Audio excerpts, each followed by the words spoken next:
New York. The United States has quit negotiations on a voluntary pact to deal with migration because the global approach to the issue was simply not compatible with U.S. sovereignty, said U.S. Ambassador to the United Nations Nikki Haley. In a statement released late on Saturday, the U.S. mission to the UN noted that President Donald Trump made the decision. "No country has done more than the United States, and our generosity will continue," said Haley, whose parents are immigrants from India. "But our decisions on immigration policies must always be made by Americans and Americans alone. We will decide how best to control our borders and who will be allowed to enter our country," she said.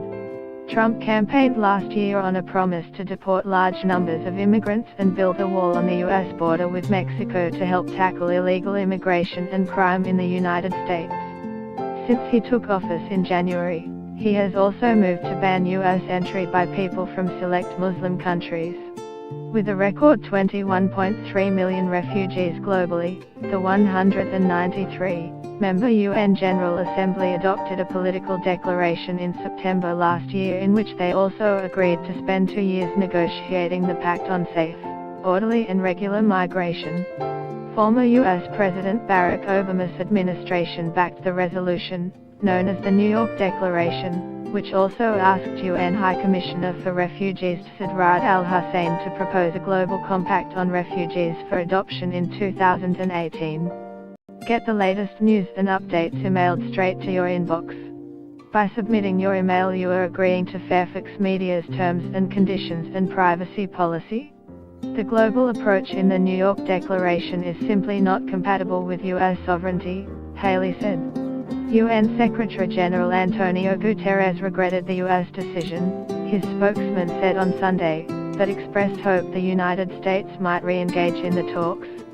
"The positive story of migration is clear, it needs to be better told. Equally, the challenges it throws up need to be tackled with more determination and greater international coordination," UN spokesman Farhan Haq said. 3 days of preparatory talks begin in Mexico on Monday ahead of the start of formal negotiations in February over the non-binding pact. Haley's predecessor Samantha Power mocked the U.S. move.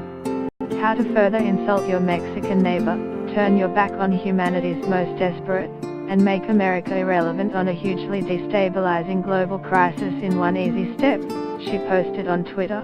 While former UN Deputy Secretary-General January Eliasso said on Twitter, "On migration, national solutions logically do not exist. Going it alone is a lose-lose proposition." Reuters.